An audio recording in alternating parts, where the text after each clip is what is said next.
É hora do grande debate aqui no Expresso CNN.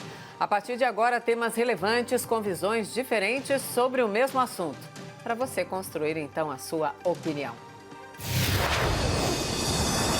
O presidente do Senado, Davi Alcolumbre, impediu hoje a Polícia Federal de fazer busca e apreensão no gabinete do senador José Serra. Após a reclamação, o ministro Dias Toffoli do Supremo deu uma liminar favorável a José Serra. O senador é alvo de uma operação da Lava Jato que investiga Caixa 2 na campanha dele de 2004. O tema de hoje é correto o Senado impedir uma ação da Polícia Federal? Os nossos debatedores são Bruno Salles, advogado, mestre em Direito Penal. Boa noite, Bruno. Boa noite, Mona Lisa. E Caio Coppola, bacharel em Direito e comentarista político. Boa noite, Caio. Boa noite, Mona Lisa. Boa noite, doutor Bruno. Boa noite, ao espectador da CNN. Começamos com você, Caio. Suas primeiras considerações, por favor. Bom, no grande debate de 28 de maio, né, a questão em pauta era a seguinte: o presidente da República pode descumprir decisões judiciais absurdas? E exemplos não faltavam. A gente teve a suspensão de uma nomeação regular para a diretoria da Polícia Federal. A gente teve solicitação de um exame médico particular do presidente. A gente teve a divulgação de trechos de uma reunião ministerial de Estado completamente alheia ao objeto de inquérito. E eu lembro que naquela ocasião estava em análise no STF um pedido esdrúxulo da oposição para apreensão do celular do presidente da República. Se esse pedido fosse deferido, né, seria mais uma de várias decisões judiciais em flagrante contradição com a lei, com a Constituição e os princípios do direito. Mas, num extravaso, o presidente Bolsonaro chegou a declarar, aspas, ordens absurdas não se cumprem. Bom, como conservador, eu critiquei essa fala, porque a democracia ela se funda no princípio isonômico da igualdade perante a lei. Então, ainda que a lei seja injusta, ninguém está acima dela. E a justiça, como um valor superior, depende da observância de valores menores, como a ordem e a segurança jurídica. É por isso que o Goethe, na Alemanha aí do século XVIII, ele já postulava: alguma injustiça é preferível à desordem. Então, voltando aqui para a pauta do dia, e até por questão de coerência, né, com as minhas críticas anteriores, eu não posso concordar com esse descumprimento de ordem judicial por parte da presidência do Senado. O senhor aprendeu com quem, senador Alcolumbre? Com seu antecessor? Só para refrescar a memória do espectador, em dezembro de 2016, o presidente do Congresso à época, o senhor Renan Calheiros, descumpriu decisão do ministro Marco Aurélio para se afastar da presidência do Senado e ainda se recusou a assinar a notificação do oficial de justiça. Claro que essa injustificada desobediência não deu em nada, assim como uma dezena de inquéritos e processos contra o Renan Calheiros no Supremo Tribunal Federal. Talvez porque o Supremo e o Senado, eles vivam presos em um eterno abraço da impunidade. Afinal de contas, é o STF que julga os processos dos parlamentares acusados de crimes cometidos no exercício do mandato. E na outra ponta, é o Senado que julga os pedidos de impeachment contra ministros da Corte. Então, enquanto uma mão lava a outra, ou sei lá, uma mão suja a outra, as gavetas dessas duas instituições ficam cada vez mais cheias e mais empoeiradas. E aqui, um breve parênteses. Segundo o levantamento do grupo Estado, 1/3 do Congresso eleito em 2018 responde por crimes como corrupção, lavagem de dinheiro, improbidade administrativa, enriquecimento ilícito, formação de quadrilha, estelionato, assédio sexual. No Senado, 38 parlamentares têm contra si acusações penais. Isso é quase a metade do total de 81 senadores. Então, qual o incentivo que o Poder Legislativo tem de mexer com os ministros do STF, que são responsáveis por grande parte desses processos? Esquece. Aliás, só a cumplicidade entre o Senado e o STF para explicar uma decisão liminar tão enviesada quanto essa do ministro Dias Toffoli. O presidente do tribunal, ele alegou que o juiz de primeira instância extrapolou a sua competência ao determinar uma busca e apreensão de, abre aspas, extrema amplitude. Essa é a expressão. No seu despacho, o senhor Toffoli concorda com uma das teses fantasiosas da mesa do Senado, que é a seguinte: procurar e apreender computadores e quaisquer outros meios de armazenamento de dados, mesmo suspeitos de conterem provas criminais relevantes, prejudicaria a atividade parlamentar do senador investigado. Portanto, autorizar essa medida caberia ao STF. Mas percebam como essa lógica é estapafúrdia. Se no mesmo computador tiverem projetos de lei e provas de um crime anterior ao mandato parlamentar, um juiz de primeira instância não pode mais determinar que a Polícia Federal procure por essas evidências no gabinete. Ele precisa do amém, do aval do STF, cujos ministros, muitas das vezes, são amigos ou são velhos conhecidos dos políticos que estão sendo investigados. Ou eu estou mentindo? Se a preocupação realmente fosse com a qualidade, com a continuidade, com a integridade da atividade parlamentar, bastaria determinar a produção de cópia do material apreendido. É bem simples. E o interesse público na apuração desses crimes seria respeitado, assim como o devido andamento do trabalho legislativo do senador. Agora, vamos pensar nas consequências práticas nesse caso concreto e vejam que revoltante. Se havia alguma prova de caixa 2, de lavagem de dinheiro, de ocultação de patrimônio ou qualquer outra pilantragem nos computadores e nos celulares do senador Zé Serra, o que vocês acham que aconteceu com essas provas? Eu digo, viraram pizza, sabor STF, na cantina Toffoli. Então, ao longo do debate, eu pretendo demonstrar a ilegalidade e a flagrante incoerência dessa decisão do presidente do STF, que tem o potencial de transformar gabinetes parlamentares em bunkers para proteção de corrupto. Bruno, suas primeiras considerações, então, por favor. Boa noite. Boa noite, Caio. Veio com fome hoje. Na cantina Toffoli, doutor. Minhas amigas, meus amigos, boa noite. Caio, eu vou fazer uma confissão aqui no ar. Eu já fui vítima de uma busca e apreensão. Eu estava no último ano da faculdade, eu já era estagiário de Direito, e por coincidência eu até conhecia a juíza do Fórum Criminal da Barra Funda que conduzia o processo. Foi expedido um mandado de busca e apreensão para o meu apartamento. Era um erro grosseiro numa investigação. Os policiais civis muito educados perceberam rapidamente que se tratava de um erro, de uma decisão ilegal, de uma decisão incorreta. Não ficaram mais do que 5 minutos dentro de casa. Ainda assim, Caio, eu nunca vou me esquecer da violência daquela medida e de como foi horrível acordar aquele dia. Eu me lembro que eu estava com o pé engessado, com aquela robofute por conta de uma torção, e eu acordei mancando, com sono, para ser vítima de uma medida ilegal, equivocada, desnecessária e, sobretudo, violenta. A medida de busca e apreensão criminal é uma medida cautelar prevista no Código de Processo Penal e tem por objetivo prender criminosos, apreender coisas achadas ou obtidas por meios criminosos, descobrir objetos necessários à prova de infração ou à defesa do réu, enfim, qualquer elemento de convicção que possa servir para instruir um determinado processo e que possa provar um crime ou a inocência de um acusado. No entanto, para que se encene a medida invasiva, é imprescindível que se reúnam alguns elementos. Em primeiro lugar, indícios de materialidade e autoria de uma infração penal. Isso é o que nós chamamos de fumus boni iure, em bom português, a fumaça do bom direito. Em segundo lugar, é imprescindível que haja algo que chamamos de perigo da demora. Em outras palavras, o juiz que decreta a medida precisa justificar que, se essa medida não for tomada, acusados poderão fugir, provas poderão perecer.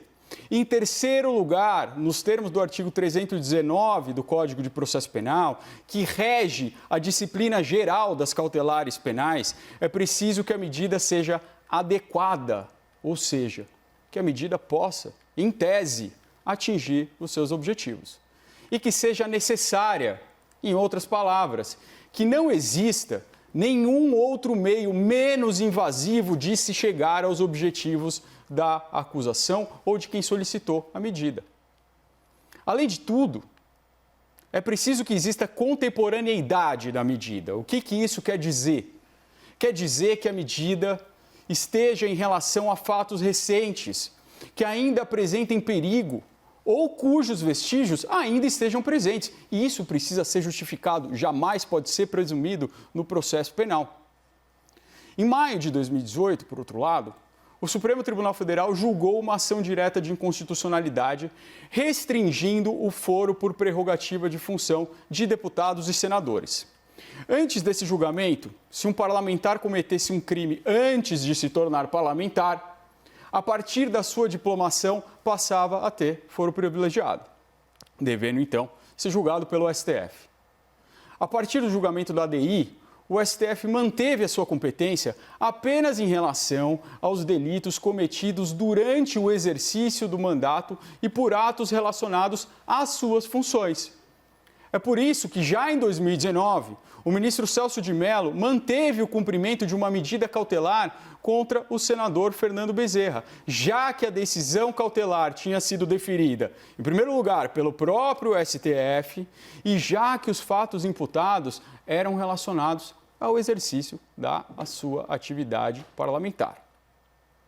Caso completamente distinto do que se viu hoje. Os fatos imputados, e aqui eu faço questão de não entrar no mérito, porque nós sequer conhecemos o processo, mas sabemos que eles datam do ano de 2014, quando José Serra não possuía qualquer cargo com prerrogativa. Até por isso, a autoridade competente para sua apuração é a Justiça de Primeiro Grau de Jurisdição. Portanto, se não existe qualquer relação entre a atividade parlamentar e os fatos imputados, não há qualquer razão para se deferir uma busca e apreensão nas dependências do Senado da República. Portanto, de duas umas. Ou as acusações tinham relação com o exercício do mandato de senador, e nesse caso, jamais se poderia admitir que o processo estivesse em primeiro grau de jurisdição, ou as acusações não guardam qualquer relação com o mandato. E uma medida de busca e apreensão, nesse caso, é completamente ilegal. A decisão do excelentíssimo ministro Dias Toffoli, nesse sentido, suspendendo a ordem judicial de busca e apreensão, está de acordo com a própria jurisprudência da Corte Suprema, moldada, inclusive, por pressão dos movimentos conservadores e dos movimentos de direita, que sempre militaram contra o foro privilegiado.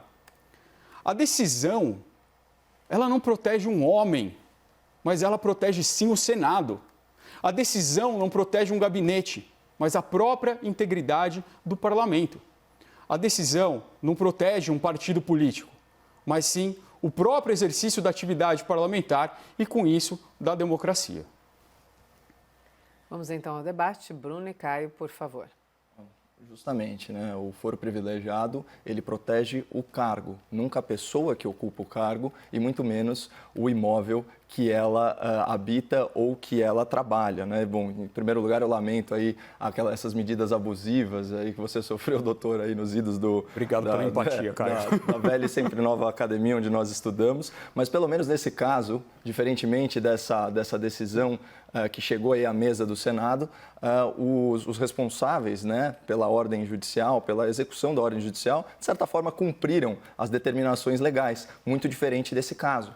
E aqui a gente vê de novo um padrão, né, que você tem o poder legislativo com um elitismo injustificado, achando que está acima da lei, descumprindo a lei, e depois você tem um STF leniente, condescendente com esse tipo de atitude, que passa pano para esse tipo de atitude, né, e por meio de uma segunda decisão alivia para aqueles desobedientes, por assim dizer.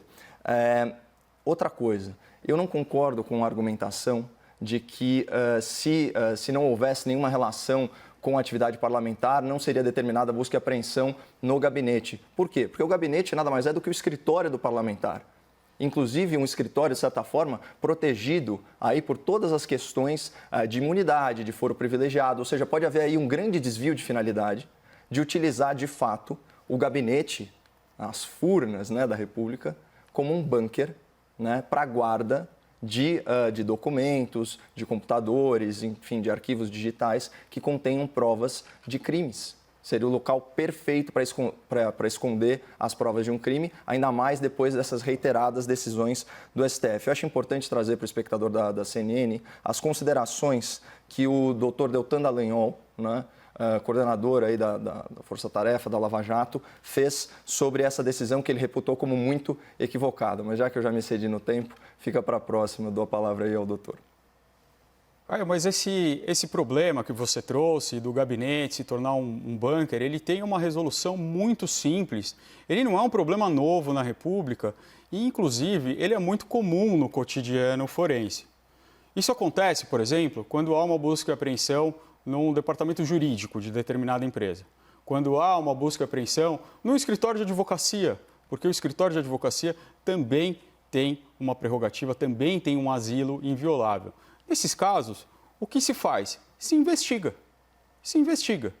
Se durante a investigação você encontra algum elemento que mostra que eventualmente algo está sendo escondido no escritório de advocacia, que se está usando essa prerrogativa legal, constitucional ou regimental para se omitir o produto do delito, para se omitir provas que sejam necessárias para o desvelo de uma determinada investigação, não há problema nenhum, nesse caso, em se decretar uma medida de busca e apreensão específica, justificando essa medida de busca e apreensão, não presumindo uma presunção quase absoluta, que sequer vai permitir uma prova em contrário, de que se lá ele habita profissionalmente, se lá ele exerce as suas funções, logo, provavelmente, irá existir uma prova de incriminação contra ele. Ora,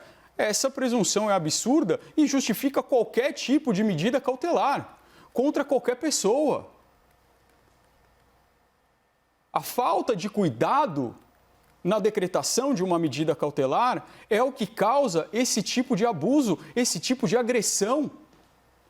É muito simples, é só fazer a investigação de uma maneira mais minuciosa, de uma maneira menos assodada, sem presunções, principalmente quando nós estamos falando de dignatários de mandatos importantes na nossa República. É o seguinte, né, doutor? Vamos falar nas fundadas suspeitas, né? Todas essas investigações que se dão aí na Justiça Eleitoral, mais no âmbito da Lava Jato, elas decorrem aí de uma grande delação premiada, né? Feita aí por 10 co-réus, né, 10 réus, 10 executivos de 3 grandes empreiteiras que descreveram um sistema sórdido de lavagem de dinheiro em 3 camadas. Assim, é um crime extremamente sofisticado. E vamos lembrar, você é especialista nisso, a lei da organização criminosa, né, no seu artigo sobre a colaboração premiada, ela fala que nenhum réu vai ser condenado com base nisso e, obviamente, existe um compromisso do réu delator, não só com a verdade dos fatos, mas com a apresentação de provas que corroborem. Então, é nesse contexto que se dá esse pedido de busca e apreensão contra um denunciado, né, que está sendo aí acusado de praticar crimes na ordem de milhões e milhões de reais. E o modus operandi parece consistente com o que se viu durante muito tempo no Brasil. Agora, trazendo aqui a thread do Twitter do procurador Deltan Dallagnol, ele diz o seguinte: o STF limitou o foro privilegiado para crimes praticados no exercício e em razão da função. Isso em 2018. É pacífico que o senador José Serra não tem foro privilegiado para os crimes específicos que a Justiça Eleitoral investiga na operação de hoje. Portanto, o STF não tem competência sobre o caso. Quando que ele teria?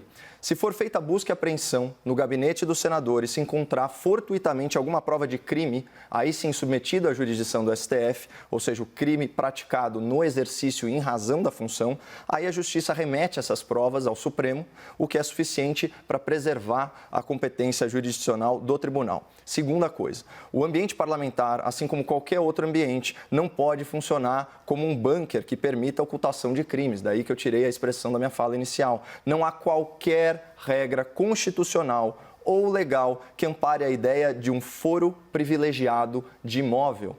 A brilhante expressão do procurador Deltan: não existe foro privilegiado de imóvel. E, finalmente, se a preocupação do STF está em impedir prejuízo à continuidade da atividade parlamentar, a solução óbvia é determinar que a polícia entregue imediatamente cópia de todo o material para o Senado e não impedir que provas de crime sejam procuradas e apreendidas. Ou seja, o interesse público é na apuração da verdade dos fatos, né? É aí que está o procurador de justiça, ele busca a justiça. Certo? E assim também atua a magistratura. Então, esse interesse público na apuração da verdade dos fatos, ele tem que ser respeitado, assim como a atividade parlamentar. Basta tirar uma cópia e devolver para o senador. É muito interessante essa fala do procurador da República, que é hoje ainda o coordenador da Lava Jato. Ela me causa um pouco de incômodo. Não é um incômodo por ser um procurador falando publicamente sobre o Supremo Tribunal Federal. o que já causou até alguns tipos de problema para ele, que acabaram sendo arquivados ali no CNMP. Não é isso que me choca. O que me choca é fazer uma analogia que não pode ser feita.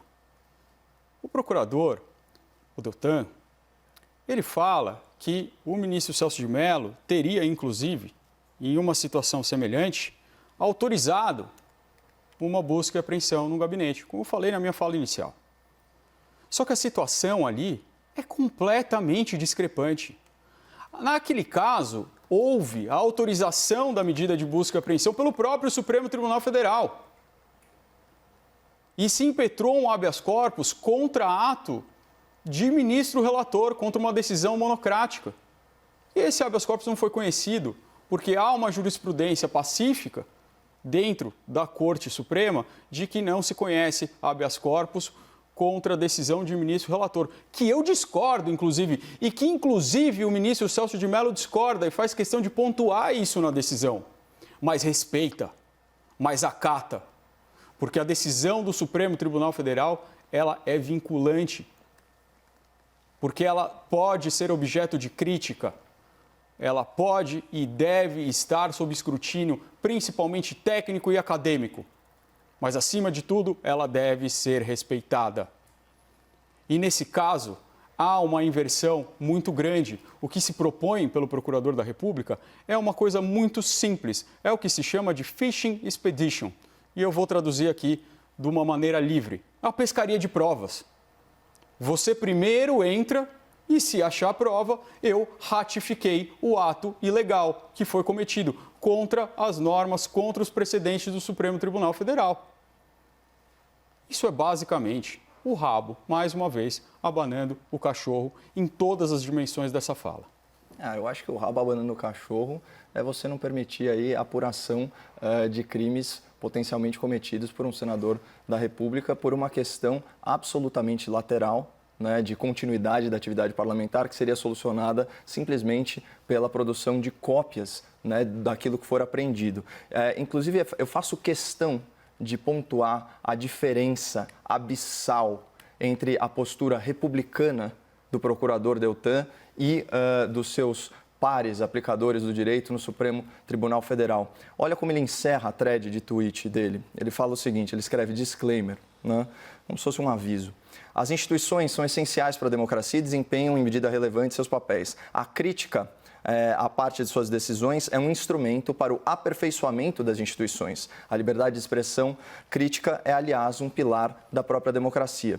E depois, num segundo momento, ele diz o seguinte, com todo respeito ao STF e seu presidente, trata-se de solução casuísta que está juridicamente equivocada e que, independentemente da sua motivação, a qual não se questiona, tem por efeito óbvio, dificultar a investigação de poderosos contra quem pesam evidências de crimes. Comparem isso, essa postura institucional, com a fala do senhor Gilmar Mendes, ministro do STF, que comparou a força-tarefa da Lava Jato a uma organização criminosa.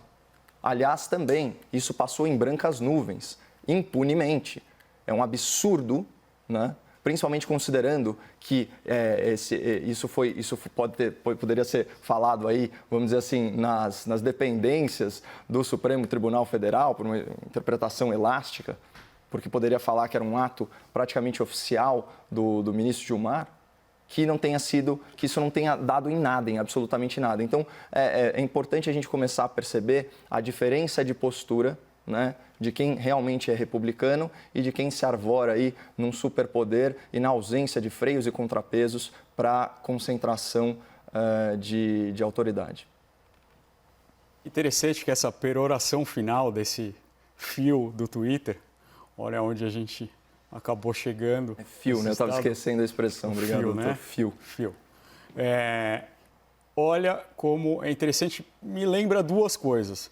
A primeira são aquelas discussões no parlamento, quando os senadores ou deputados começam a se xingar dos piores nomes, dos maiores impropérios, mas continuam se tratando por Vossa Excelência. Muito bom. Mas continuam se tratando por Vossa Excelência. Vossa Excelência não dá para falar, mas continua.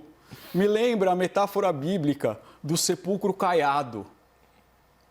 Me lembra aquele verniz que se passa para esconder algo que não vai bem.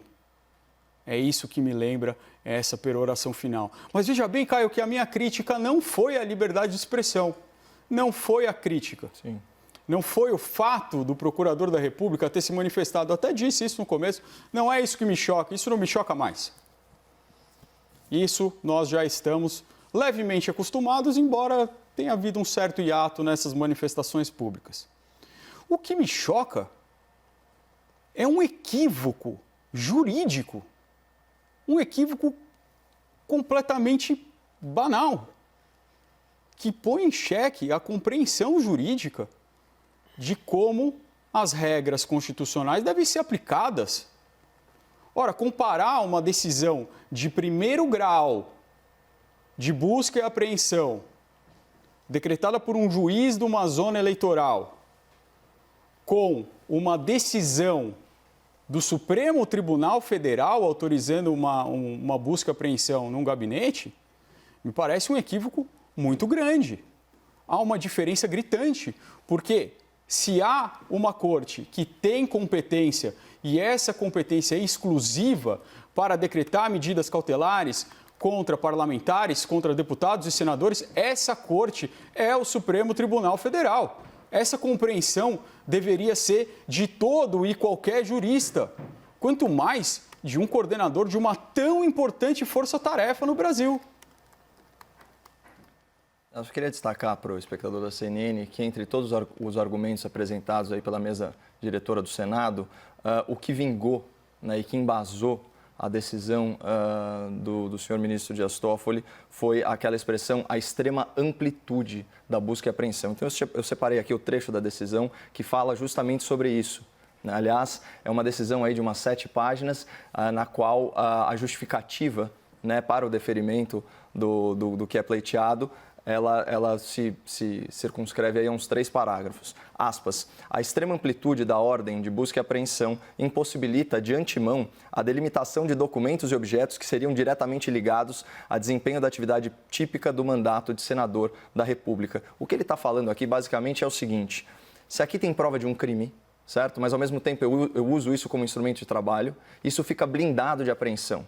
Essa é a lógica mais ridícula que eu já vi num despacho judicial. Ele continua. A situação evidenciada, portanto, eleva sobremaneira o risco potencial de que sejam apreendidos documentos relacionados ao desempenho da atual atividade do congressista. Ou seja, bastaria entregar uma cópia de volta para o parlamentar, né? O que, nesse primeiro exame, pode implicar na competência constitucional da Corte para analisar a medida. Então, percebam como esses aplicadores do direito, né, esses garantistas, esse pessoal que usa, né, do que se chama de casuísmo, né, para tomar aí as suas decisões, como eles usam questões laterais, eles usam pequenas tecnicalidades para ensejar o quê? A jurisdição do STF, que obviamente não é por determinação do próprio tribunal. O próprio tribunal fala, olha, o foro especial acompanha o cargo, não a pessoa, muito menos o imóvel. Só que ele usa uma interpretação criativa para puxar de novo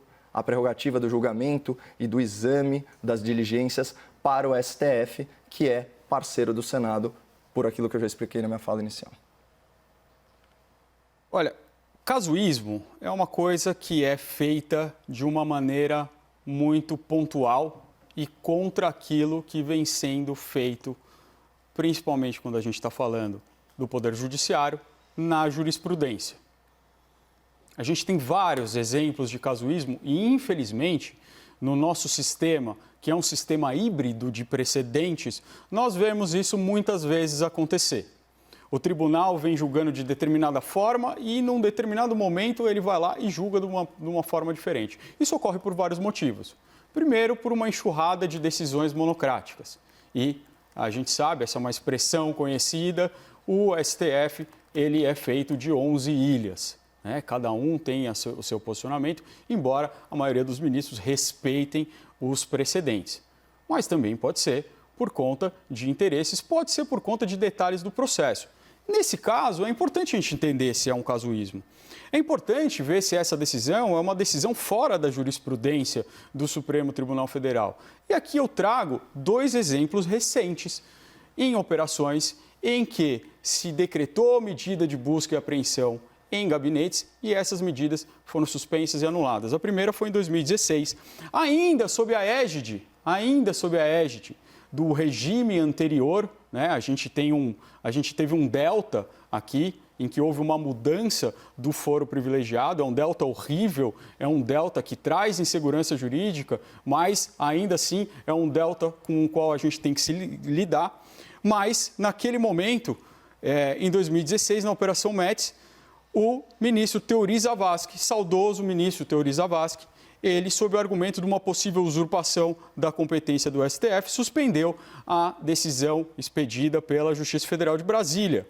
Mais recentemente, já sob a égide do novo entendimento, na Operação Custo Brasil, quando se quis cumprir uma medida de busca e apreensão, veja bem, não foi nem no gabinete, foi no apartamento funcional de uma parlamentar, essa decisão também foi suspensa pelo Supremo Tribunal Federal em um placar de 3-1, num pedido feito, nesses dois pedidos feitos pela mesa do Senado Federal. Nesse contexto, não me parece que seja exatamente um casuísmo. O casuísmo acontece quando você tem uma decisão que decreta, que permite uma prisão domiciliar, um relaxamento de uma prisão para uma pessoa que está foragida. Isso é um casuísmo. Isso eu nunca vi acontecer. Eu não conheço na jurisprudência uma pessoa foragida conseguir ter um benefício de relaxamento de prisão.